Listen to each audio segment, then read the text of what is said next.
Florence de Léritz. Avec mon mari, Marc, nous sommes engagés depuis près de 18 ans dans l'aventure merveilleuse qui est la première annonce de l'Évangile, l'annonce primordiale, comme dit le pape François, au moyen des parcours alpha. Florence, quelle place accordez-vous à la prière dans vos engagements? J'ai entendu un jour le président Obama s'exprimer sur la prière avec une phrase qui m'a bien plu. Il disait qu'il n'avait pas de meilleur endroit pour commencer sa journée qu'à genoux par terre, et pas de meilleur endroit pour la finir qu'à genoux par terre. Et moi, ça me convient bien. Par rapport à tous les engagements qu'on a avec mon mari, les engagements chrétiens, les engagements dans l'Église, mais aussi les engagements familiaux et professionnels, je trouve que en fait, ça nous dépasse tellement que le meilleur endroit, c'est souvent à plat ventre, face contre terre, par rapport à tous les défis du quotidien qui se présentent. Avez-vous des exemples de beaux moments vécus grâce à la prière? Les parcours alpha ont été longtemps hébergés pendant 10 ans dans notre garage. On priait ensemble au moins une demi-heure par jour. Et j'ai vécu avec tous les bénévoles et les membres de l'équipe alpha des moments où nous avons vu, mais jour après jour, semaine après semaine, des difficultés parfois majeures sur des autorisations qu'on n'avait pas, un problème logistique majeur, et ben de tomber face contre terre, et puis de voir le jour même, dans les 2 jours, dans la semaine, des difficultés qui apparemment étaient insurmontables à vue humaine, tout à coup s'ouvrir. C'était pas la mer Rouge, c'était beaucoup plus petit en importance, mais les obstacles se levaient. Et la prière me fait expérimenter que sans Dieu, rien n'est possible. Il y a des moments dans la vie où on est porté sur les ailes de l'aigle, où là on voit que avec Dieu tout est possible.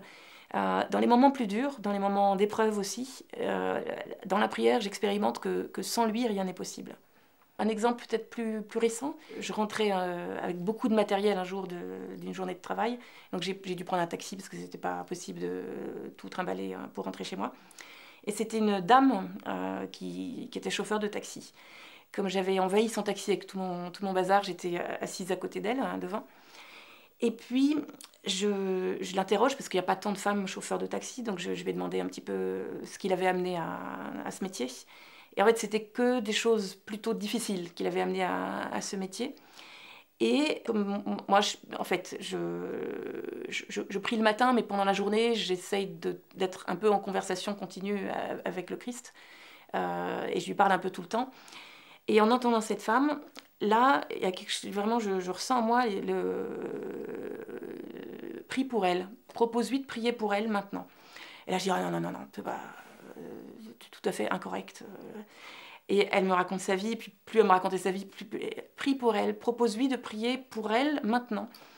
Et je dis, non, non, c'est pas possible, je ne peux pas faire ça. Mais peut-être 5 fois de suite, je sens ça. Donc à la fin, je suis toujours très lente à la détente moi, pour obéir au Seigneur. Mais à la fin, je lui dis, écoutez, je suis désolée, ça va peut-être vous paraître un peu loufoque, mais je suis chrétienne et je ressens vraiment que peut-être ça vous ferait du bien si on s'arrêtait et que je priais pour vous. Elle accepte immédiatement, on se gare et je prie pour elle, très simplement, à voix haute, pour tous les sujets qu'elle venait d'évoquer en fait. Et là, cette femme éclate en sanglots et elle me dit, je n'ai pas prié depuis 20 ans. Mais ce matin, j'étais désespérée. Je ne voulais pas remonter dans mon taxi et pour la première fois depuis 20 ans, j'ai appelé le Seigneur. Et vous, ce soir, c'est à la fin de sa journée, vous êtes là pour prier pour moi. Et cette très simple prière, c'était un message de Dieu qui répondait à son cri du matin. Et voilà, j'y pense souvent parce que je me dis, toutes les fois où par pudeur ou pour respect humain, je me bloque, en fait, la réalité, c'est que je connais personne qui ait refusé la prière. Donc depuis ce jour-là, j'essaye d'être un peu plus fidèle quand je reçois un petit message dans la prière. Et quels sont les fruits de ce dialogue permanent avec le Christ? Je vois déjà le fruit aux fois où je suis pas fidèle à la prière. Parce que quand je commence pas ma journée par cet îlot d'ancrage dans la parole de Dieu, dans la prière, je vois bien que je passe une journée qui est, comme le dit Paul dans la lettre aux Éphésiens au chapitre 4, verset 14, comme un enfant ballotté.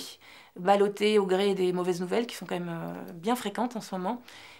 Ballotté en réaction, alors que la prière du matin me met dans la situation d'être dans un accueil, une offrande de la journée ancrée.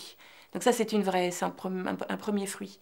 Dans le dialogue constant que j'essaye d'avoir avec le Seigneur, dans l'invitation constante que j'essaye de faire à l'Esprit Saint, je trouve à la fois une paix, et puis quand même bien souvent, pas tout le temps, aussi une façon que le Seigneur a de guider, de discerner.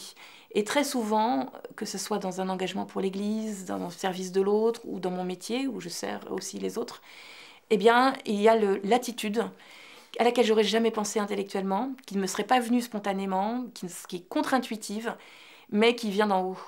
Et donc vraiment, dans ce dialogue, c'est pas tout le temps comme ça, mais quand c'est là, c'est vraiment un fruit précieux. Donc voilà, pour résumer, c'est ce que je dirais. Il y a la paix que donne la prière, l'ancrage qui me permet d'accueillir la journée, et puis un discernement constant à travers cette voix incroyablement douce, délicate et respectueuse du Saint-Esprit, mais dans tous les moments de la journée.